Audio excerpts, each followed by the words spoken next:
자, 시간이 되었기 때문에 오늘 그 기도를 하고 시작하려고 하는데요. 오늘 모임을 위해서는 우리 칼바르트 목사님께서 기도를 해주실 텐데, 그 화면에 지금 띄워져 있죠? 칼바르트 목사님의 기도가. 그래서, 네. 네, 제가 제가 한 줄, 여러분들이 한 줄, 이렇게 돌아가면서 기도하도록 하겠습니다. 오 주 하나님 우리 아버지, 당신은 꺼질 수 없는 빛이요. 지금 우리에게 모든 어둠을 몰아낼 빛을 주십니다.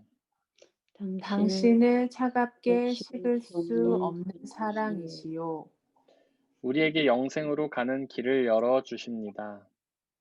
우리 가운데 아무도 위대한 그리스도인은 없습니다. 모두가 평범한 보통 사람들입니다. 그러나 당신의 은총은 우리 모두에게 조금도 모자라지 않습니다.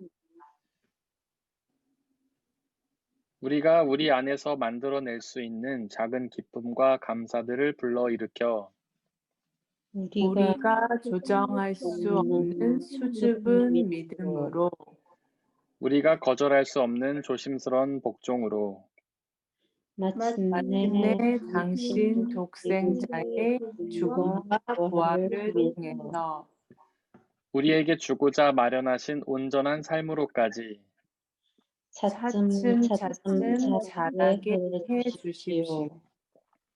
우리 가운데 누구도 부활의 놀라운 영광에 무심하거나 냉정한 상태로 머물러 있지 않게 하시고 부활하신 우리 주님의 빛이 어두운 우리 가슴, 구석구석을 비추게 해 주십시오. 예수님의 이름으로 기도드립니다. 기도드립니다. 아멘. 네, 우리 칼바르트 목사님은 목사님이면서 신학자신데 스위스 분이십니다. 네, 제가 요즘에 설교나 뭐 모임하면서 가장 많이 인용하는 신학자죠.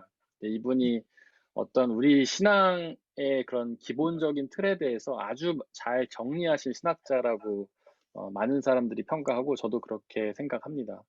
저희가 그동안 알고 있던 좀 약간 모호한 신학의 개념들을 아주 잘 정리해 주신 분이세요. 근데 이분의 책이 보통 뭐 한 500권씩 500장씩 되는 그런 책으로 한 10권 넘어요. 이 신학이 굉장히 방대합니다, 양이. 그래서 저도 지금 배워가고 있는데 날마다 배우면서 하나님 께서 많이 가까이 나가고 있고 그런 배움을 통해서 여러분들과 나누고 있습니다. 근데 이제 바르트 목사님이 활동하셨던 시대는 그 나치 시대예요. 독일이 나치의 그 치하에 있을 때 이분이 스위스 목사님이셨는데 부퍼탈에서 활동하셨거든요. 독일에서. 그러다가 이제 그 본회퍼 목사님이라는 분하고 같이 반나치 운동하다가 본회퍼 목사님은 이제 사형을 당하셨고 이분은 스위스로 추방을 당하신 그런 분이세요.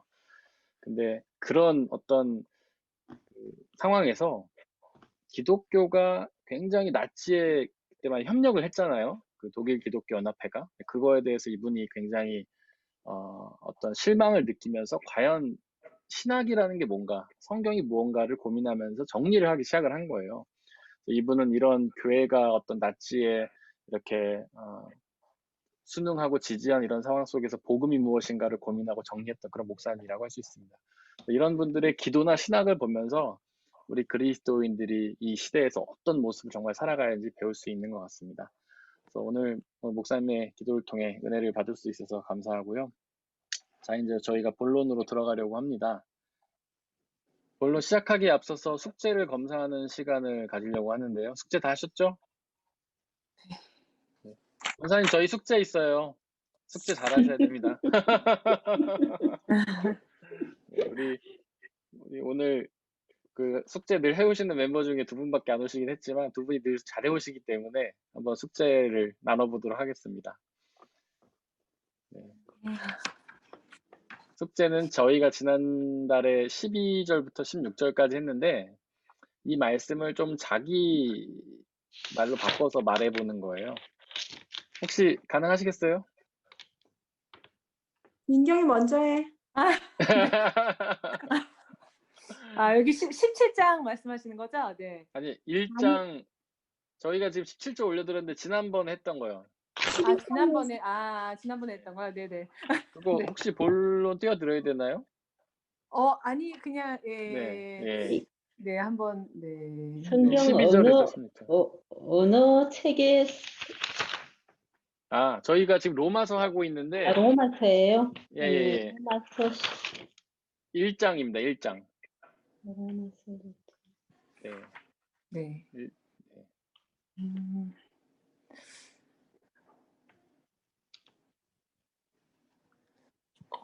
제가 지금 그 구절은 없고요. 그냥 그 네. 지난주에 했던 내용 중에 예, 그 예. 바울이 빚진 네. 자로서 얘기한 네네. 그거를 좀 정리해서 네네. 말씀드려도 될까요? 그럼요. 네. 네네. 괜찮습니다. 네. 네네. 나는 이제 그 네. 예수님에게 빚을 네. 진 자인데 그 빚은 네. 복음을 전해야 하는 빚이고 예. 그리고 구원과 사랑의 빚입니다. 그래서 네. 저는 빚을 갚는 방법으로 첫 네. 번째로 복음을 전파하고 복음이란 네. 그 하나님께서 저희를 네. 구원하시기 위해서 독생자 예수님을 보내셔 십자가에 걸려 죽게 하시고 네. 부활하셔서 영원한 네. 생명을 주시기로 한 기쁜 소식인데 그거를 많은 네. 사람들에게 전파를 하고 예. 그리고 중보의 기도를 통해 네. 성령의 감동으로 최선을 다하고 그래서 네. 그 성령 충만한 충심을 가지고 네네. 또 먼저 그 힘든 연약한 자들을 찾아가서 연락하고 네. 그리고 성령의 은혜를 말씀을 나눔으로써 성령의 은혜를 나누고 네. 서로 네, 모든 사람을 구원하는 하나님의 능력이신 복음을 부끄러워하지 않고 서로 격려하며 나아가는 네. 것입니다. 제대로 네. 아니, 네. 핵심을 아니, 잘 얘기해 주셨어요. 감사합니다. 네네. 노트 본 거 그냥 슬쩍 얘기. 네네. 네. 원래 그렇게 하면서 또 더 배우고 그러는 거죠, 뭐. 네. 우리 정영아 집사님 늘 숙제를 잘 해오시는데 오늘도 잘 해주시리라고 생각합니다. 사실 오늘 통과하려고 했거든요. 통과요? 그래요? 지은이도 안 오고, 지은이하고 또 누가 열심히 했지? 하던 사람들이 안 와서 제가 하긴 해야겠네요. 그게요. 오늘 왜 다 안 오셨는지. 12절에서 16절까지 지난주에 했었는데, 네네. 이것은 내가 여러분과 함께 지으면서 여러분과 내가 예. 예. 삼위일체로 하나님의 공동체를 이루며 네. 사랑을 이루시고 또 네. 하나님 나라의 공동체를 네. 믿음으로 믿음을 이 네. 공동체를 통해서 또 격려를 받고자 하는 것입니다. 예. 예. 나는 다른 이방 사람들 가운데서도 네. 복음의 열매를 거둔 것 같이 여러분 가운데서도 네. 복음의 열매를 거두려고 하는 것입니다. 네. 나는 그리스 사람에게나 미개한 사람들은 그러니까 그리스 사람들이 아닌 헬라어를 쓰지 않는 사람에게나 네. 그리고 지혜가 있는 사람, 그때는 네. 지혜가 있는 사람이 그리스의 철학적 지혜를 가지고 있는 사람에게나 그리고 네. 그리스의 철학적 지혜가 없는 어린 작은 사람에게나 다 네. 복음, 빛을 진 사람, 빛은 네. 구원과 사랑의 복음을 통해서 구원과 사랑의 빛을 진 사람입니다. 네네. 그러므로 나의 간절한 소원은 로마에 있는 여러분에게로 복음을 전하는 일입니다. 네. 나는 예수님의 죽음과 부활을 부끄러워하지 않습니다. 네. 복음인데 부끄러워하지 네. 않고 이 복음을 예수님의 죽음과 부활을 유대 사람들을 비롯하여 그리스 사람에게 이르기까지 네. 모든 믿는 사람을 영원한 구원에 이르게 하는 하나님의 생명 창조의 능력입니다. 끝. 잘하셨습니다.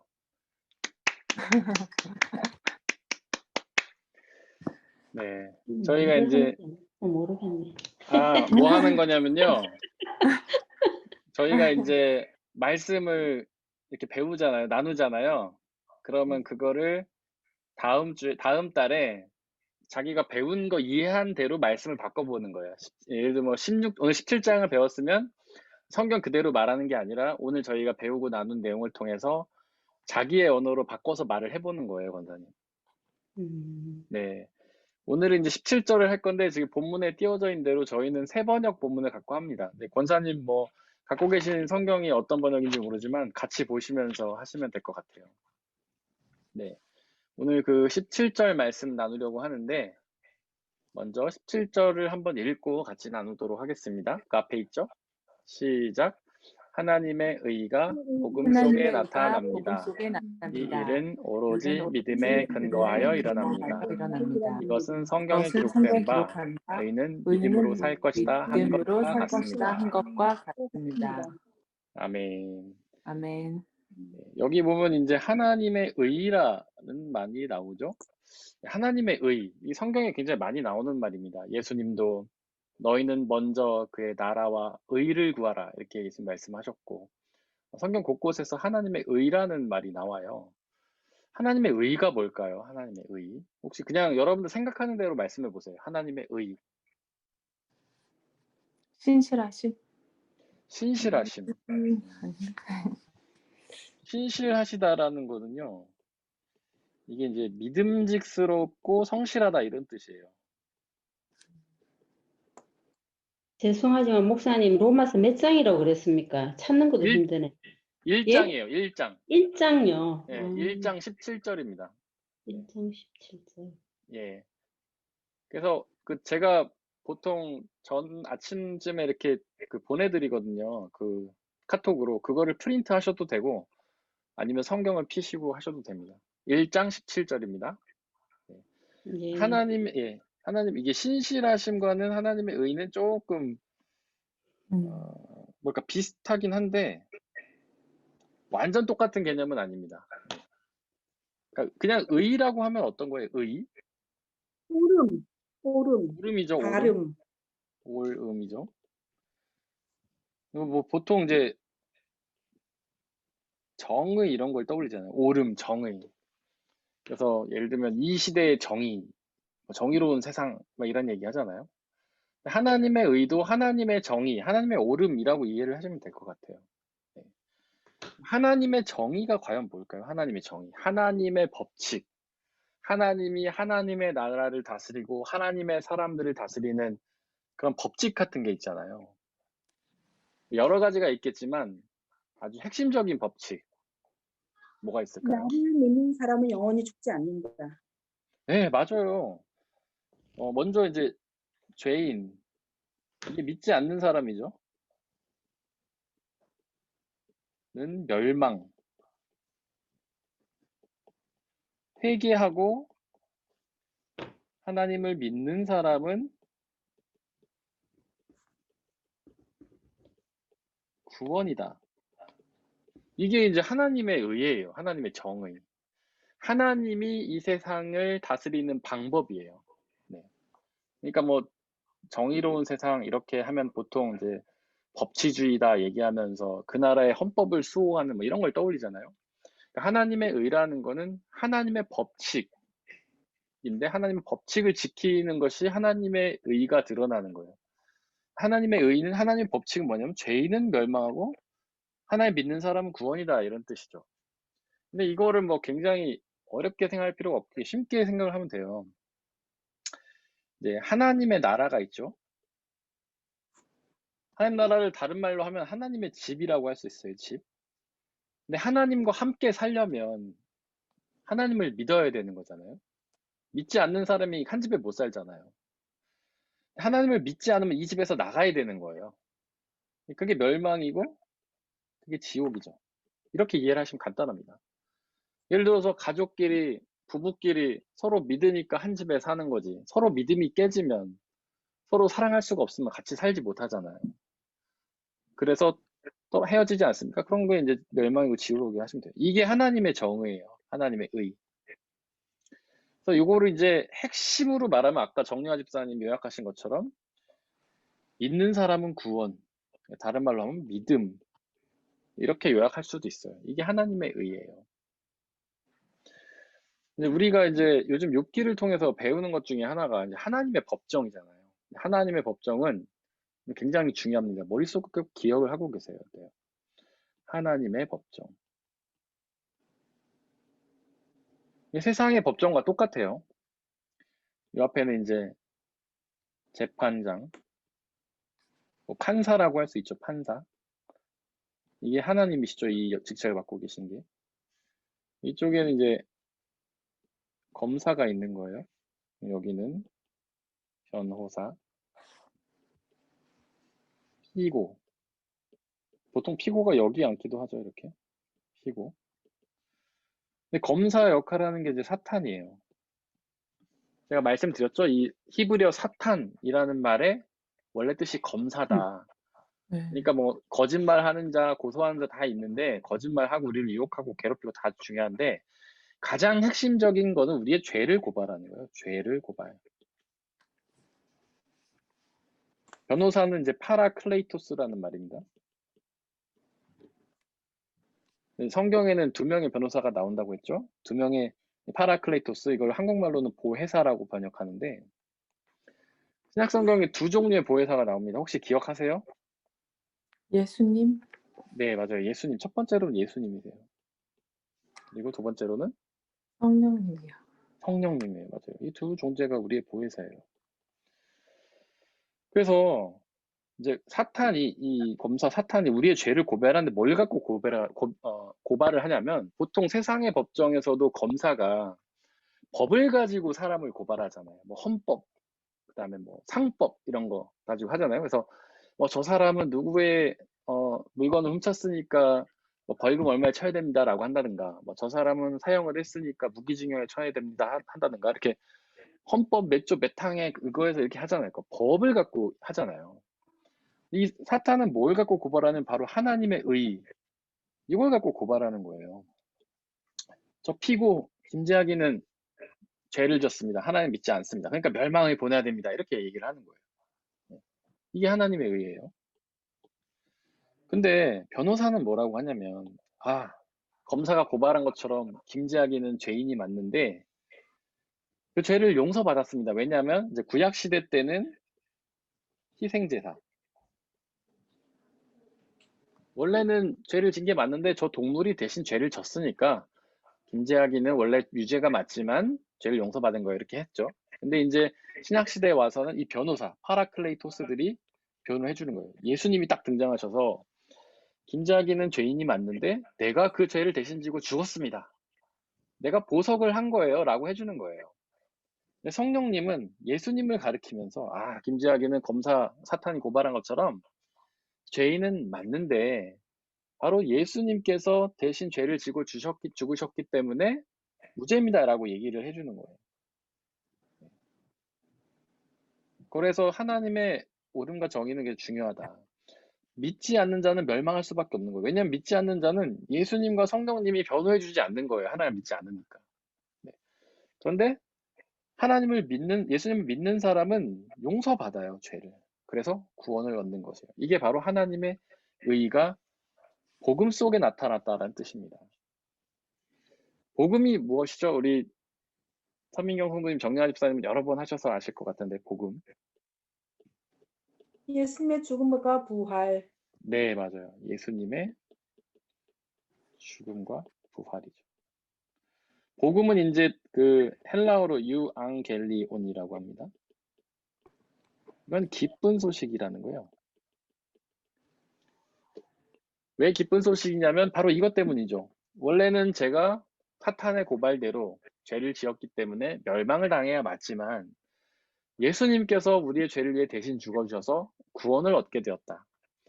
그것은 은혜이기 때문에 아무런 대가를 낼 필요가 없다. 바로 예수님의 죽으심으로 우리의 죄를 용서하셨고 부활하심으로 영원한 생명을 이루셨다. 믿기만 하면 구원을 얻는다. 공짜다. 하나님 그냥 주시는 거다. 이 얼마나 기쁨의 소식입니까? 우리의 죄를 용서받았다는 것도 기쁨의 소식이지만 부활해서 영원한 생명을 얻게 된 것도 기쁨의 소식이고, 게다가 공짜니까 우리가 그걸 위해 할 일이 아무것도 없는 거예요. 돈을 낼 필요도 없고 헌신할 필요도 없고, 뭐 바리새인들은 헌금해야 된다, 교회 봉사해야 된다고 했지만 그거 다 잘못된 말인 거예요. 공짜예요, 공짜. 선물. 하나님 그냥 주시는 거예요. 아무런 일을 할 필요가 없는 거죠. 그러니까 우리에게 기쁨의 소식이 되는 겁니다. 그런데 그거는 굉장히 미래의 일이잖아요. 우리가 죽은 다음에 일어날 일이잖아요. 우리가 죽기 전에는 이 재판장 앞에 서지 않잖아요. 죽어야 재판장 앞에 서고 죽고 나서 예수님의 이 죄사함을 얻고 구원을 얻잖아요. 그렇다면 이 기쁜 소식이 죽음 다음에만 기쁨의 소식이냐? 과연 지금 우리는 이 복음이 우리를 기쁘게 하지 못하는가? 라는 질문이 가능하죠. 실제로 많은 신앙인들이 예수님을 믿는다고 하면서도, 그 복음을 믿는다고 하면서도 실제로 별로 기뻐하지 못하고 살아요. 왜냐하면 그냥 이거를 죽음 이후의 사건이라고만 생각하니까. 그런데 예수님이 그렇게 말씀하셨잖아요. 너희가 내 이름으로 귀신을 쫓으면 하나님 나라가 이미 너희 임했다. 그러니까 하나님의 나라는 원래 이 재판 이후에 가는 건데 이미 임했다는 거예요. 그러니까 이미 예수님을 믿는 순간 우리는 이 재판을 한 거나 마찬가지라는 거예요. 우리가 죽은 다음에 재판장 앞에 서지만 예수님을 믿으면 이미 재판한 거나 마찬가지예요. 하나 마나 하라는 거라는 거예요. 우리는 졌지만 예수님이 이미 죽어주셨다는 사실 우리가 믿으면 구원이 약속받은 거예요. 이미 약속받은 거예요. 그러니까 우리는 예수님 믿는 순간 이미 재판은 한 거나 망거나 마찬가지고 그 순간부터 하나님의 나라를 경험하고 그 순간부터 우리는 기쁨의 소식을 누릴 수 있어야 된다는 거예요. 그래서 빌립보서 1장은 항상 기뻐하라라고 우리에게 말하고 있는 거죠. 그건 뭐냐면 복음을 늘 기억하라는 거예요. 사탄이 우리를 고발할 때마다 예수님은 이미 내 죄를 용서해 주셨다. 이미 재판은 끝난 거나 마찬가지고 우리는 용서받은 거나 마찬가지다라고 믿음으로 나가야 되는 거죠. 우리가 이 목사님, 세상에서 네. 복음에 예수님의 죽음과 부활인데 재림은 어디 가는 거예요? 재림은 이 재판장 이 재판의 때가 있는 그때를 말하는 거죠. 재림 때 우리의 구원이 완성되는 거예요. 근데 예수님이 부활하심으로 이미 구원은 시작된 거예요. 이미 예수님이 재림하셔서 이 재판이 이때 있는데 이미 예수님이 우리를 구원하셨다는 사실은 약속이 된 거기 때문에 재림 이전에 우리는 이미 구원이 시작되었고 경험할 수 있다는 뜻이죠. 네. 그러면은 그러니까는 복음을 전한다 그렇게 했을 때 복음을 그럼 네. 예수님 죽음과 부활까지만이지. 근데 재림도 네. 복음을 택하는 거 아닌가요? 재림도 전해야죠. 그런데 예수님의 죽음과 부활이 더 중요한 핵심이고 이건 그 다음에 중요한 거죠. 우리 그리스도인 믿는 사람에겐 재림이 제일 중요해요. 왜냐하면 우리는 죽음과 부활을 이미 약속받았기 때문에 우리는 재림만 기다리면 돼요. 완성의 때를. 그런데 복음을 전할 때는 그 사람에게는 아직 믿음이 없기 때문에 죽음과 부활이 더 중요한 거죠.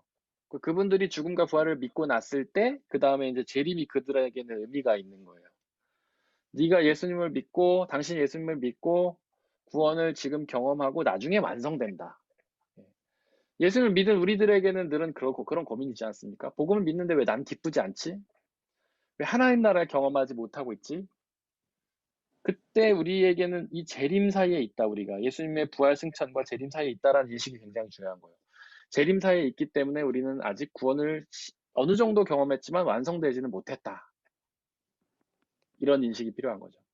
그래서 복음을 전할 때는 더 중요한 건 죽음과 부활이고 그 다음에 믿음 후에 이제 재림이라는 것이 좀 더 중요하다. 우리에게는 그렇습니다.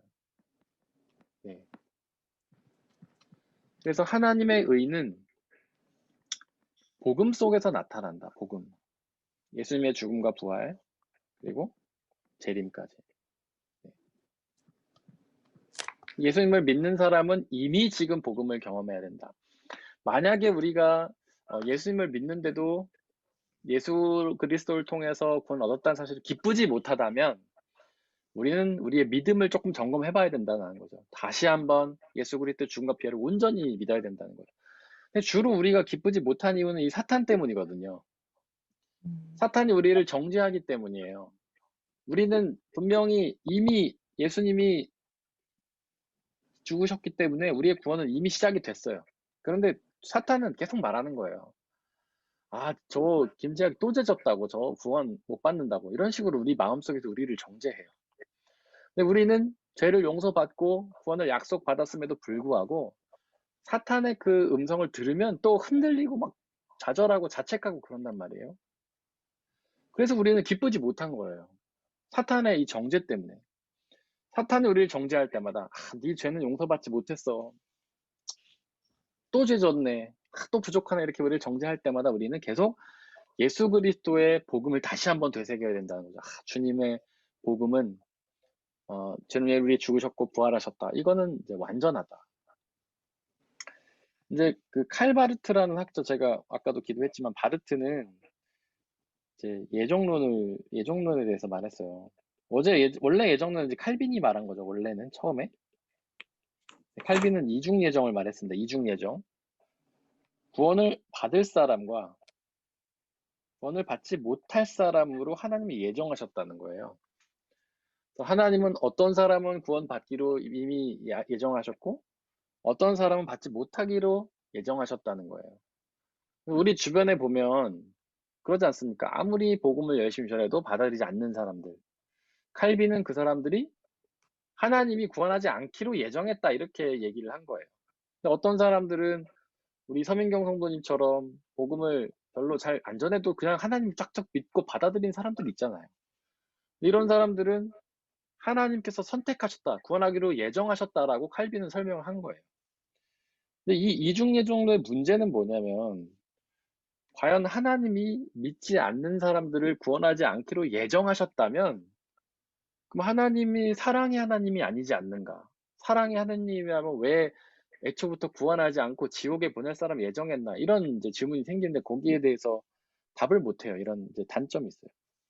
근데 이제 바르트는 예정론을 뭐라고 얘기했냐면 하나님이 태초에 이미 아이고 왜 이렇게 안 터지네. 태초에 이미 구원을 예정하셨다는 거예요. 칼빈의 예정론은 하나님이 태초에 이미 구원을 예정하셨어요. 한번 질문을 던져볼게요. 하나님이 아담이 죄를 지을 걸 아셨을까요? 모르셨을까요? 하셨어요. 아셨습니다. 네, 하나님은 전지전능하시잖아요. 하나님은 아담을 지을 때 이미 아담이 죄를 지을 걸 아셨어요. 그럼에도 불구하고 아담을 창조하셨어요. 그때 바로 예수 그리스도를 통한 구원을 같이 계획하셨던 거예요. 그러니까 아담이 죄를 지으면 내가 내 아들 예수를 통해 구원하면 되지 라고 생각을 하셨다는 거예요. 그게 바르트의 예정론이에요. 바르트의 예정론.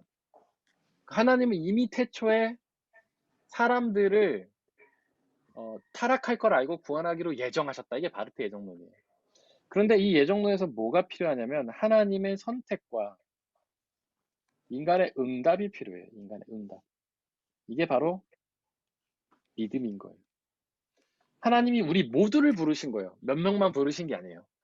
모두를 부르셨는데 믿음으로 응답하는 사람은 구원을 얻고 응답하지 않는 사람은 구원을 얻지 못한다. 이게 하나님의 예정론입니다. 그런데 왜 또 질문이 가능하죠. 하나님은 전지전능하신데 왜 사람의 믿음을 조작하지 못하냐. 그 사람도 만져갖고 믿게 하시면 되지 않는가 라는 질문이 가능하죠. 근데 물론 이제 성경에서는 우리 믿음도 성령을 통해 주어지는 것이다 라고 말을 하고 있어요. 그런데 끝까지 믿지 않는 사람은 성령이 역사하지 않는 건가? 뭐 이런 질문도 가능하죠. 여기에 대해서 우리는 그냥 모른다고밖에 말할 수 없어요. 그냥 믿음이라는 것이 어떤 성령의 은혜와 인간의 약간의 의지, 이게 같이 상호작용한다. 이렇게밖에 우리는 말하기가 어려워요. 그래서 우리는 최소한 그냥 하나님을 믿고 싶다라는 어떤 약간의 의지만 있으면 하나님 우리 모두를 구원해 주신다. 그게 이제 17절 말씀의 의미라는 거죠. 하나님의 의의가 복음 속에 나타나요. 죄 지은 사람 멸망하지만 회개하고 믿으면 구원이다. 오로지 믿음의 근거에서 일어난다라는 것이죠. 혹시 여기까지 질문이 있으신가요? 아니면 나누고 싶은 거나 뭐 궁금한 거나.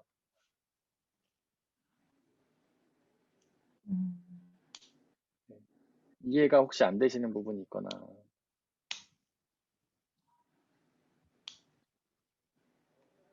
없으시면 넘어가겠습니다. 네. 네, 이제 믿음에 대해서 저희가 조금 자세히 더 설명을 할 필요가 있을 것 같아요. 여러분들은 믿음이 뭐라고 생각하십니까? 그냥 생각하시는 바를 편안하게 얘기해 보시면 될 것 같아요. 믿는 게 뭘까요? 하나님이 주인이심을 믿는. 예, 하나님이 주인이심을 믿는다. 주인이심을 고백하는 거? 예. 모르겠네. 고백, 주인이심을 고백. 중요한 이야기들이 많이 나왔습니다. 제가 이따 설명을 좀 하겠지만, 네. 또 어떻게 생각하세요? 믿음이 뭘까요?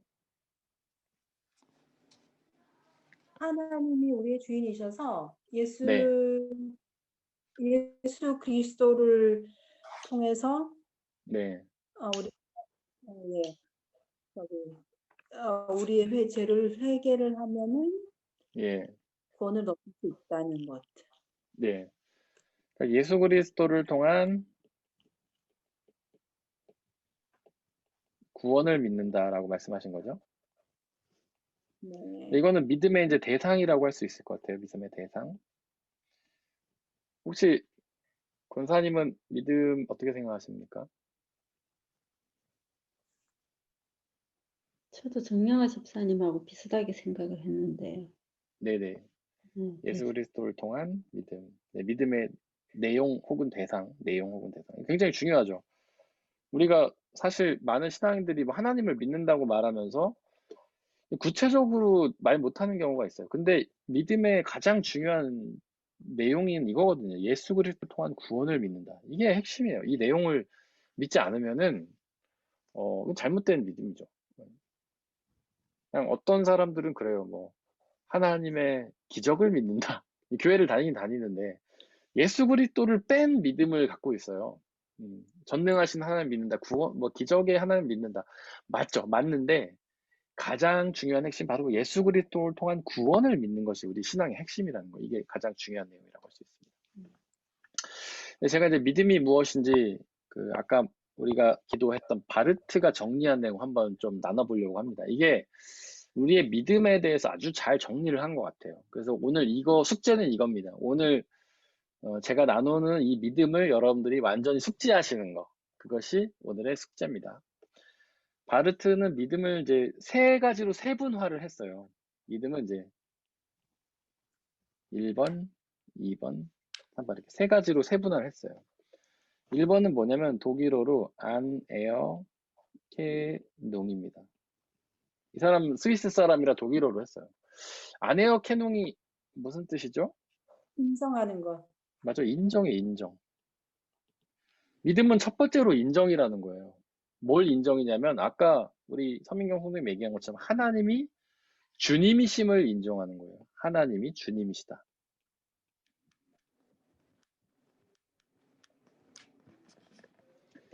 하나님을 주님으로 인정하기 전에 우리는 뭐의 자녀였죠? 뭐의 자녀였죠? 사탄의 자녀? 사탄의 자녀. 이제 죄의 자녀죠. 죄의 자녀, 네. 사탄의 자녀. 이전에는 죄의 자녀, 사탄의 자녀로 살았어요.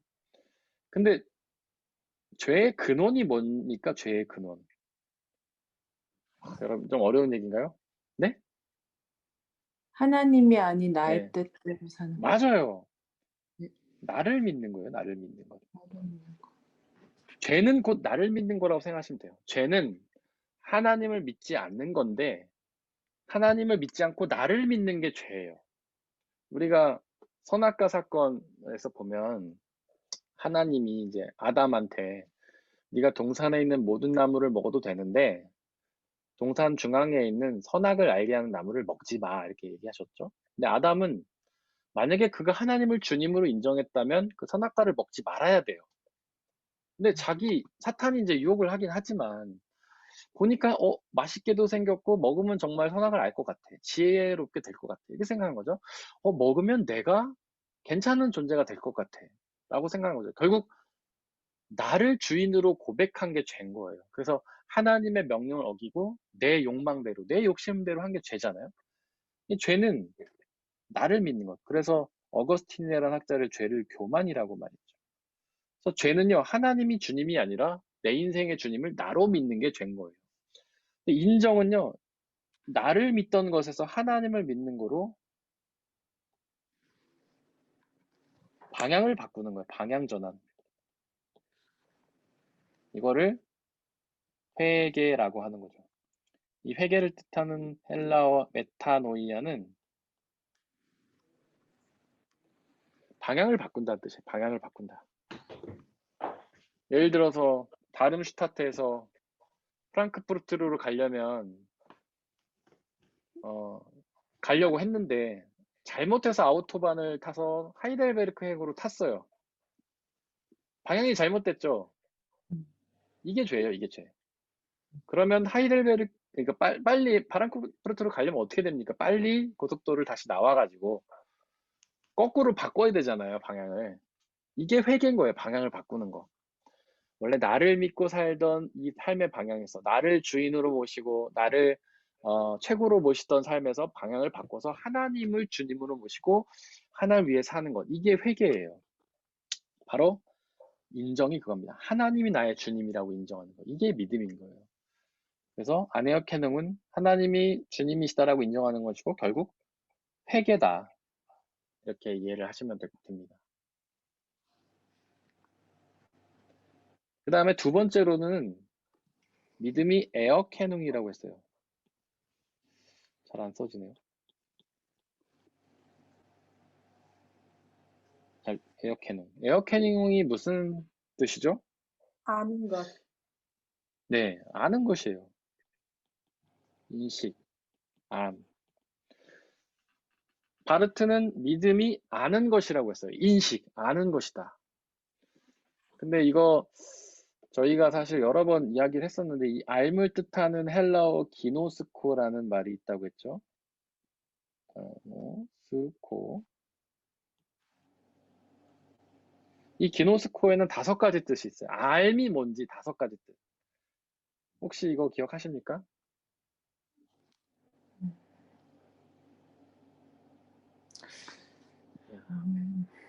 네. 뭐를 알아야 돼요? 우리가 알 때 모든 걸 안다고 아는 게 아니잖아요. 뭐를 알아야 되죠? 어떤 대상을 알아야 되죠?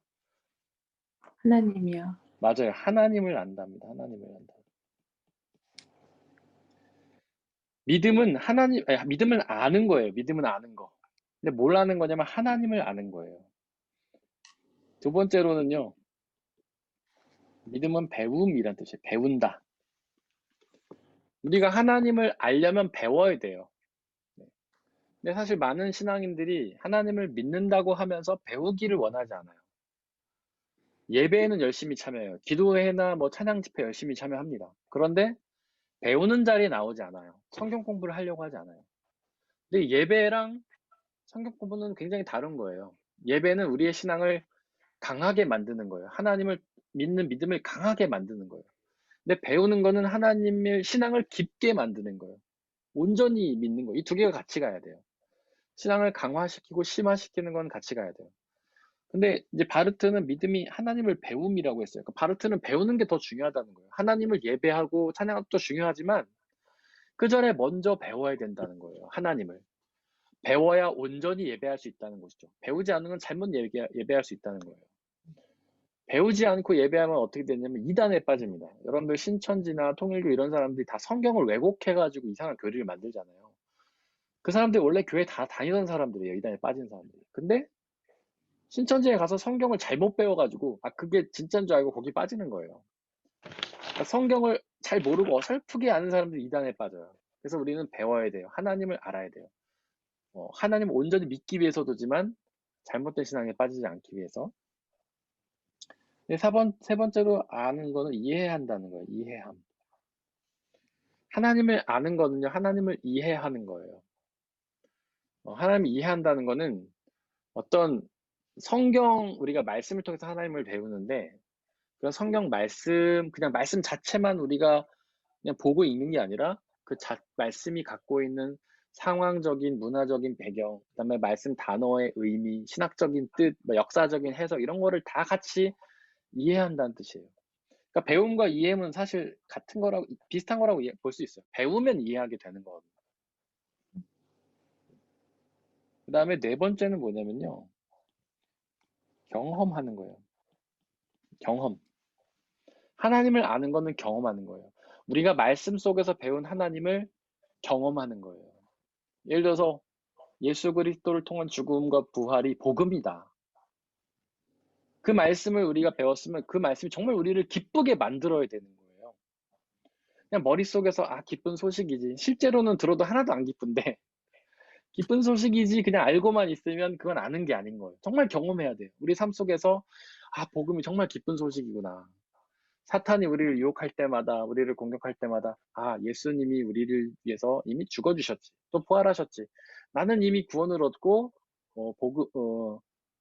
구원을 얻고 하나님 나라를 약속받은 사람이야 라고 믿고 그런 사탄의 공격을 물리침으로써 이미 기쁜 것. 그것이 복음을 경험한다는 거죠. 우리가 이제 욥기를 통해서 보는데 욥의 가장 위대한 부분 중에 하나는 사탄이나 친구들이 그렇게 욥을 공격하잖아요. 너의 고난은 죄 때문이야, 죄 때문이야 계속 공격하잖아요.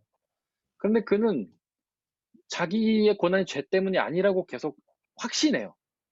왜냐하면 예수님이 하나님이 자기의 죄를 이미 용서해 주셨다고 그는 믿은 거예요. 내가 회개 기도를 했으니까 나는 죄를 지었지만 회개 기도를 했으니까 용서받았어. 그러니까 난 죄가 없는 거라고 확신을 했던 거예요. 이 강한 확신. 하나님이 그에게 침묵하세요. 말씀해 주시지도 않았어요. 그런데 욥은 그 말씀을 아주 확실히 믿은 거예요. 나는 회개하면 하나님이 용서해 주신다. 그가 믿음을 가지고 삶 속에서 경험하고 살아간 것이 그에게 그 신앙의 놀라운 점이었던 거예요. 우리도 욥처럼 똑같이 살아야 됩니다. 우리가 말씀을 묵상하고 또 배우고 이런 것들을 삶 속에서 경험해야 돼요. 삶과 신앙이 분리되면 안 되고 삶과 신앙이 일치해서 우리의 삶 속에서 하나님의 말씀을 계속 경험하는 삶. 이것이 바로 하나님을 안다는 것이죠. 이렇게 경험함으로 아는 게 진짜 경험이죠. 예를 들어서 두리안 다 드셔보셨나요? 두리안? 네. 네, 저는 안 먹어봤는데 맛있다면서요. 네, 냄새는 엄청 지독한데. 네. 사람마다 달라요. 사람마다 다르다고 정렬씀 하셨고. 아하. 근데 이제 저 같은 사람은 맛이 있나 보다 라고 생각은 하지만 진짜 모르는 거예요. 그거는 경험해보지 않았으니까. 그런데 그거를 먹어봄으로 맛있다 아는 게 이게 정말 아는 거잖아요. 아니 두리안이 맛있대라고 그냥 머릿속으로 생각하는 건 아는 게 아닌 거죠. 근데 정말 먹어봄으로써 그게 정말 맛있구나라고 아는 게 바로 진짜 알미라는 거죠. 그래서 하나님에 대해서도 우리가 그냥 머릿속으로 아는 것이 아는 게 아니라 우리의 삶 속에서 그분의 말씀이 정말 살아서 역사하신다는 것을 경험하는 거, 이게 아는 것이라는 말씀입니다. 다섯 번째로 안다는 건 뭐냐면요. 발견하는 거예요. 발견. 뭘 발견하는 거냐면 우리는 하나님의 말씀을 발견하려고 하지 않아요. 이미 다 안다고 생각해요. 뭐 성경이 그렇지 뭐 말씀이 그렇지 뭐 내가 30년 40년 신앙생활 했는데 뭐 목사님 설교 들어봐야 맨날 그 내용이고 뭐 말씀 배워도 맨날 그 내용 이렇게 생각을 해요. 하나님이 전능하시다는 사실을 입술로 고백하지만 실제로 믿지 않아요. 내가 알고 있는 하나님이 다라고 생각해요. 그러나 하나님은 우리의 지각을 초월하시는 분이잖아요. 전지전능하신 분이잖아요. 모든 걸 다 알고 우주를 만들고 창조하시고 이끌어 가시는 분이잖아요. 그렇기 때문에 우리가 알지 못한 하나님이 훨씬 더 많은 거예요.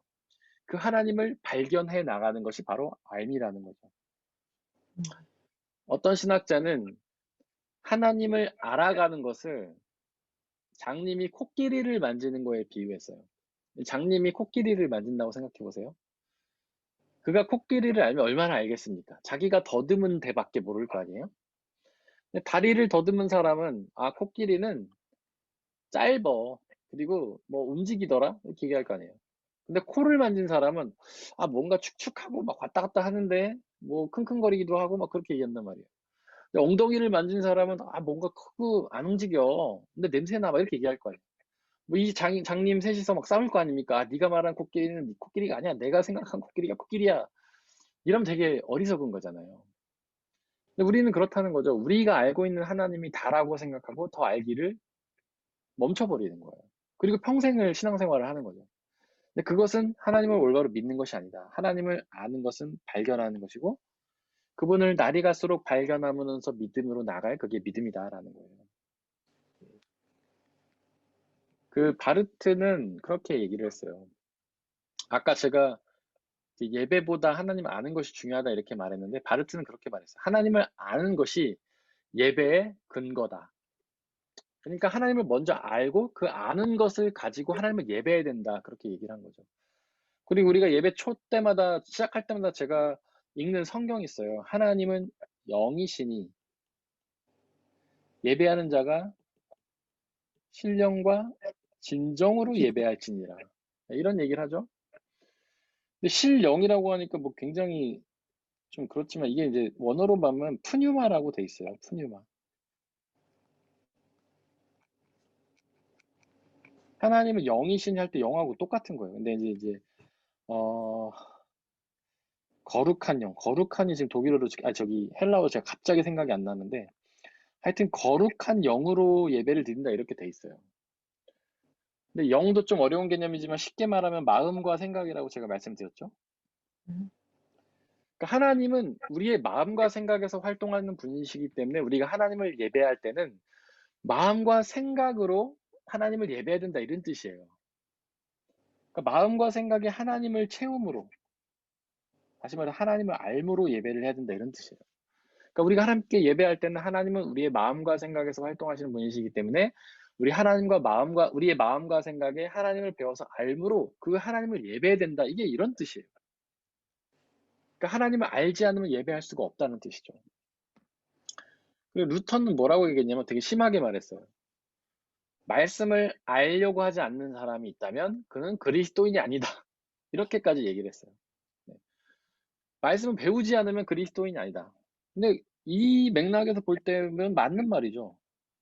하나님을 배우는 거는 믿음이잖아요, 믿음. 하나님을 배우려고 하지 않으면 믿지 않는 거랑 똑같은 거예요. 그러니까 그리스도인이 아니라고 말할 수도 있는 것이죠. 믿음의 세 번째는 독일어로 하면은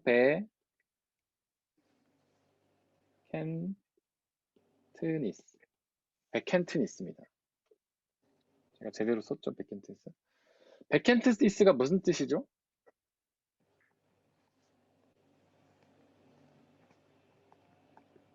회심인가요? 고백한다는 뜻입니다. 고백. 고백. 네. 고백. 입으로 고백한다는 거죠. 입으로 고백. 네, 조금 복잡할 수 있는데 이 고백에는 이제 세 가지가 고백이 있어요. 이건 자기 고백이에요.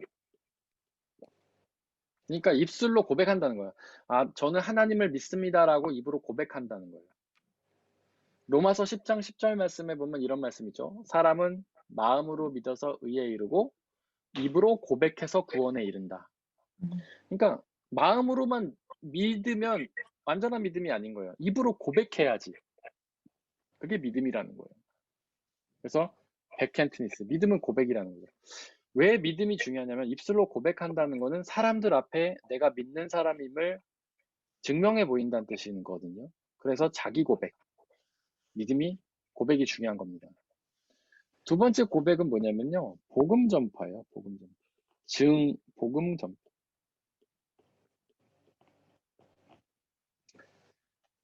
우리가 이제 전도라고 하면 뭐 한국에선 여러 방법으로 전도하는데 지하철에서 예수천상 불신치고 외치는 사람도 있고 뭐 그냥 우리는 전도 주면서 교회 와봐 이렇게 얘기하는 거를 이제 전도라고 얘기하잖아요. 근데 전도는 사실은 복음 전파고 이거는 다른 말로 하면 복음의 증인이라는 거예요.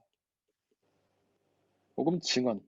증언이 뭡니까? 내가 본 거를 경험한 거를 말하는 게 증언이잖아요. 증언 때 서는 사람은 자기가 보고 듣고 경험한 거를 말하는 거예요. 근데 복음 전파도 마찬가지예요. 예수 그리스도의 죽으심과 부활을 내가 경험해서 나는 그로 인해 기쁨과 자유를 얻었고 그 기쁨과 자유를 다른 사람에게 전하는 게 복음 증언인 거예요. 예를 들면 그거죠. 이제 맛집이 있다고 쳐요. 이제 다름슈타트의 최근에 마라탕이 되게 인기가 있었던 적 있잖아요. 지금 뭐 쥐사건 때문에 사라졌지만. 그때 근데 제가 교회에서 성도님들한테 마라탕 맛있다는 얘기를 진짜 많이 들었어요. 그분들 막 다 먹어보고 와갖고 눈이 이렇게 커져가지고 목사님 마라탕 진짜 맛있어요. 꼭 드셔보세요. 그리고 심지어 정영화 집사님 저한테 사주기까지 하셨잖아요. 마라탕 맛있다고. 먹어보니까 너무 맛있거든요. 그게 너무 기쁘니까 막 말하고 싶은 거예요. 증언이, 복음 증언이 똑같은 겁니다. 내가 예수님을 경험했더니 복음이 너무 좋은 거예요. 예수님의 죽음과 부활하심으로 내가 경험을 했더니 너무 기쁜 거예요. 그래서 그걸 사람들한테 전하는 게 이게 복음 증언인 거예요. 이렇게 복음 전파가 곧 믿음이다. 이제 바르트는 얘기했어요. 왜냐하면 로마서 10장 11절 이렇게 말씀이 나옵니다. 이제 믿음은 들음에서 생기는데 이 들음은 그리스도를 전하는 말씀에서 비롯된다. 그러니까 누군가 믿음이 생기려면 복음을 전해야지 믿음이 생기는 거예요. 전하지 않으면 생길 수 없다는 거예요. 증언을 하지 않으면 복음이 전해질 수 없어요. 어떤 사람이 있어요? 예수 믿지 않는 사람이 있어요. 근데 그 사람이 예수 믿었으면 좋겠다 생각하면 복음을 얘기해야 된다는 거예요. 증언해야 된다. 왜냐하면 로마서 10장 11절에 믿음은 들음에서 생기기 때문에, 그리고 뭘 들어야 되냐면 예수 그리스도를 전하는 말씀을 들어야 되기 때문에, 그러니까 전해야지 결국에는 그걸 얻는다는 거예요. 우리 가족들 중에 다 믿지 않는 사람들 있지 않습니까? 우리는 그 사람들이 싫어하고 지겨워하더라도 계속 전해야 되는 거예요. 말로도 전하고 삶으로도 전하고 계속 들려줘야 되는 거예요. 그래야 그 사람이 복음을 전하는 거예요.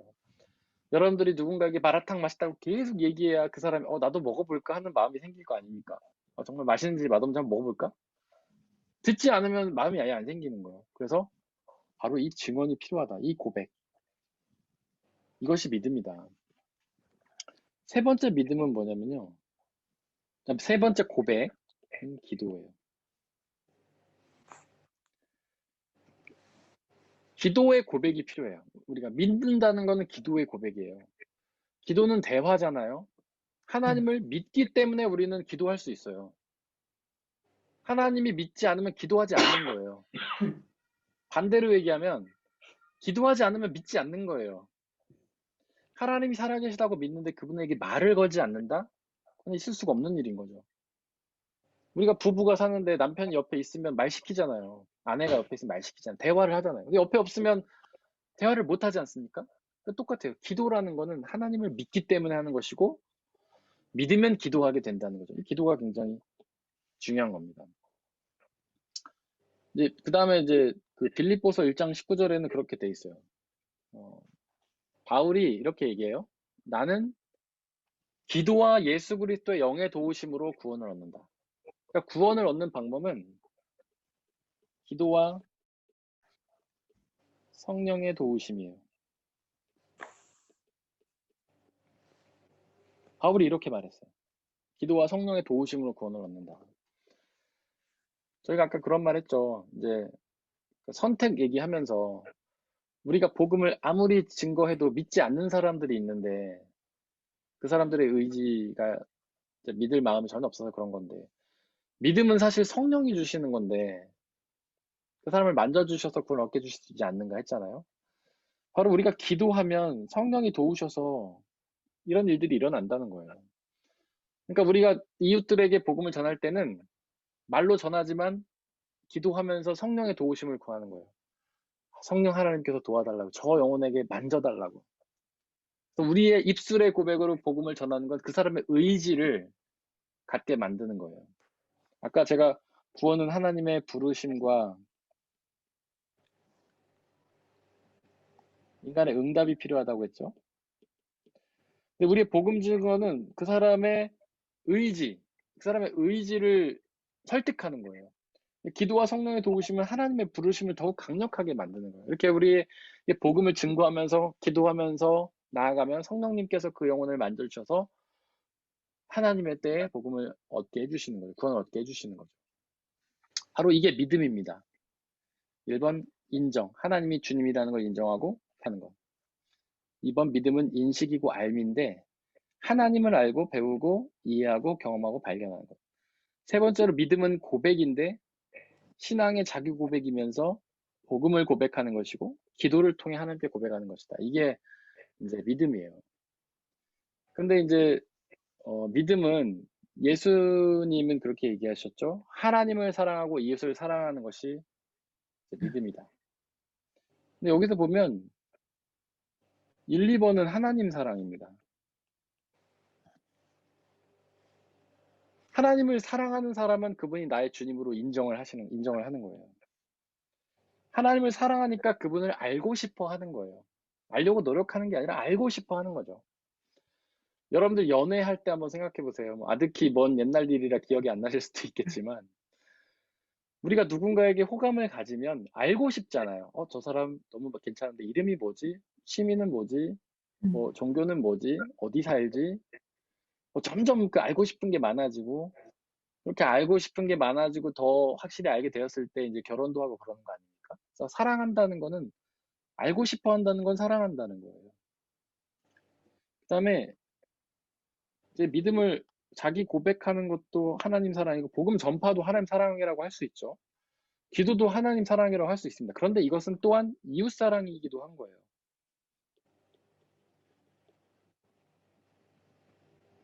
이웃을 사랑하라고 성경에서 말하는데, 우리는 이웃 사랑하기 위해 하는 게 여러 가지가 있죠. 그 영혼들을 신방을 한다던가, 도움이 필요한 걸 도와준다던가, 뭐 선물을 한다던가, 용서를 한다던가, 이런 것도 있죠. 근데 가장 중요한 이웃 사랑은 바로 복음 전파예요. 복음 전파.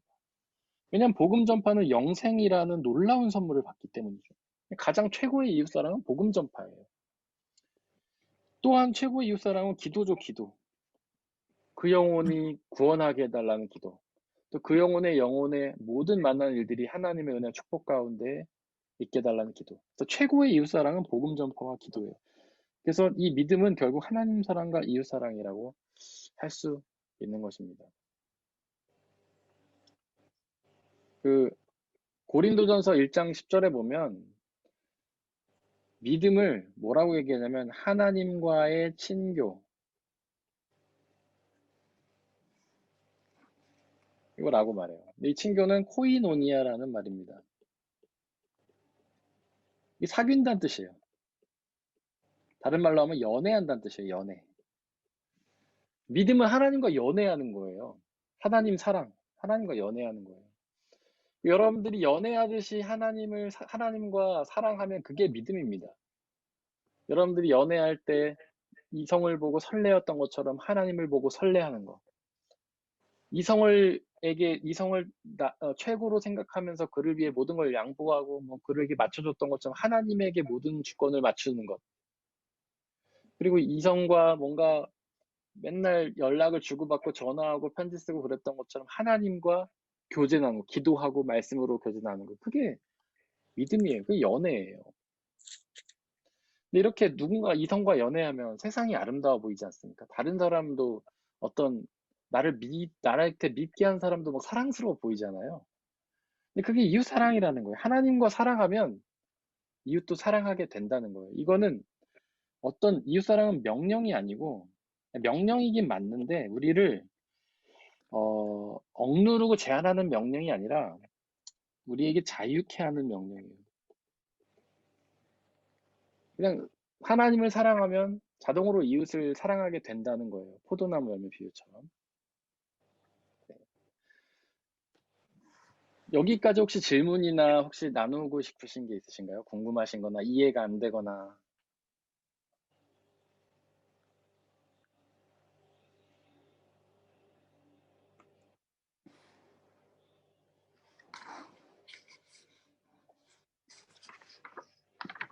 근데 저희가 이거 우리 그 말씀 암 시간에 이거 한번 했더니 어떤 분이 그런 질문을 했어요. 알미 먼저냐, 믿음이 먼저냐? 하나님을 믿고 나서 그분을 알고 싶게 되는 거냐? 아니면 그분을 알아야 믿게 되는 거냐? 이런 질문을 했어요. 여러분들 어떻게 생각하세요? 뭐가 먼저라고 생각하세요? 믿음이 먼저인 것 같아요. 믿음. 믿음이 먼저인 것 같으세요? 권사님은 어떻게 생각하세요? 저도 믿음. 예. 그러니까 우리가 보통 그렇게 생각하거든요. 그 하나님을 믿으면 그분을 알고 싶다. 그런데 그렇지 않은 분이 있었어요. 근데 저도 실제로 여러분을 알아요. 그런 분들. 뭐냐면 하나님을 알다 보니까 믿게 된 사람이 있어요. 네. 그분에게는 자기는 처음에 하나님에 대해서 되게 거부하는 마음이 생겼는데 우연히 어떤 아는 언니랑 성경 공부 모임에 참여를 했대요. 그 언니가 하도 얘기를 해서. 근데 거기서 배우다 보니까 하나님이 좋아졌대요. 성경이. 지금 굉장히 열심히 다니시는데 그분은 알미 먼저인 거예요. 저도 네. 미국에 되게 유명한 목사님이신데 그분이 네네. 원래는 시카고 트리뷴인가 어디 기자셨는데 혹시 네네. 예수는 역사다라는 책 혹시 아세요? 그거를 쓰신 네. 분인데 그분이 네네. 엄청 정말 약간 기독교를 엄청 욕하시는 그런 분이셨는데 그래서 네. 내가 이게 최고의 사기극인 거를 이 모든 인류에 보여주겠다 약간 이런 야망으로 가지고 막 엄청 파셨대요. 네. 그러다가 처음에 말씀하신 대로 암으로 접근을 하셨다가 네. 이건 역사구나. 실제 네. 실존하는 거구나. 예. 해서 믿음으로 하셔가지고 목사가 되신 분이 예. 계시더라고요. 네네. 예, 그런 맞아요. 분들이 계시더라고요. 예. 네, 그런 분이 많습니다. 많아요. 그리고 저도, 근데 저는 뭐가 우선인지는 이제 둘 다 가능성이 있다고 봐요. 그래서 믿은 다음에 아는 것도 있을 수 있고, 알고 나서 믿는 것도 있을 수 있다고 하는데, 중요한 건 하여튼 이 두 가지가 반드시 같이 가야 된다는 거죠. 그분의 믿는 믿음이 알므로써 더욱 굳건해지고 풍성해지고, 우리의 알미, 그분을 믿음으로써 정말 신앙적인 지식이 되는 거예요. 알지 않고 믿기만 하면 뭐가 되면 광신이나 맹신이 돼요. 그리고 이단에 빠집니다. 알지 않고 믿기만 하면. 그 이단은요, 칼바르트가 뭐라고 했냐면 성경적 용어를 다르게 쓰는 사람들이라고 했어요. 신천지는요, 보혜사를 다르게 써요. 우리는 보혜사 아까 예수님과 성령님 의한다고 배웠죠? 근데 신천지는 이 보혜사가 이만이라고 해석을 해요. 성경에 있는 말을 그대로 다 써요. 근데 안에 내용을 조금씩 바꾸는 거예요. 그게 이단인 거예요. 근데 이거를 정확하게 알지 않으면, 성경에 있는 의미를 정확하게 알지 않으면 이 이단에 빠져버리는 거예요. 그래서 우리는 믿음과 함께 같이 가야 됩니다.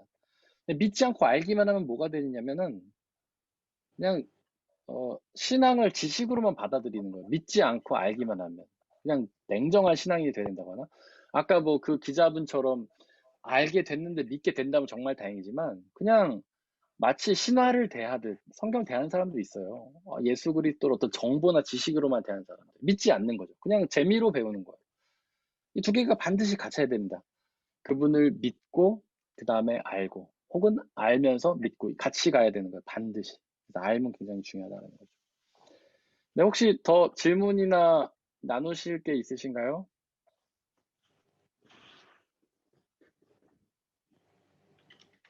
없으시면 이거 숙제입니다. 요거 표. 네. 네, 다음 주에 나눠주시기 바라고요. 그럼 오늘 우리 칼바르트 목사님의 기도 다시 한번 같이 드리고 마치도록 하겠습니다. 저와 여러분들 한 줄씩 교독하겠습니다. 오 주 하나님 우리 아버지, 당신은 꺼질 수 없는 빛이요. 지금 우리에게 모든 어둠을 몰아낼 빛을 주십니다. 당신을 차갑게 식을 수 없는 사랑이시요. 우리에게 영생으로 가는 길을 열어주십니다. 우리 가운데 아무도 위대한 그리스도인은 없습니다. 모두가 평범한 보통 사람들입니다. 그러나 당신의 은총은 우리 모두에게 조금도 모자라지 않습니다. 우리가 우리 안에서 만들어낼 수 있는 작은 기쁨과 감사들을 불러일으켜 우리가 조정할 수 없는 수줍은 믿음으로 우리가 거절할 수 없는 조심스러운 복종으로 마침내 당신 독생자의 죽음과 부활을 통해서 우리에게 주고자 마련하신 온전한 삶으로까지 차츰 자라게 해주십시오. 우리 가운데 누구도 부활의 놀라운 영광에 무심하거나 냉정한 상태로 머물러 있지 않게 하시고 부활하신 우리 주님의 빛이 어두운 우리 가슴에 구석구석을 비추게 해주십시오. 예수님의 이름으로 기도드립니다. 아멘. 좋은 저녁 되세요. 감사합니다. 감사합니다, 감사합니다. 목사님. 감사합니다. 네, 되세요. 잠깐만요, 목사님. 네네. 저 숙제가 정확하게 뭔지 모르겠네요. 아, 오늘 숙제는 아까 그 믿음에 대해서 우리 나눈 거 있잖아요. 믿음 네. 제가 말씀드렸죠. 그거를 다음 주에 머릿속에 좀 1, 2, 3. 기억하셔가지고. 네네. 예. 네. 그거를 그거를- 기억하셔서 말씀해 주시면 됩니다. 아, 오늘 배운 내용을 다음 네. 주에, 네. 다음 알겠습니다. 달에. 네. 예, 다음 달에. 예, 알겠습니다. 저 오늘 처음 감사합니다, 하니까 좀 어리벙벙 해가지고 뭐. 처음은 원래 좀 그렇죠. 어색하죠. 네, 좋은 시간 감사합니다. 감사합니다. 감사합니다. 수고하세요. 잘 되세요. 수고하셨습니다. 취스. 네. 안녕.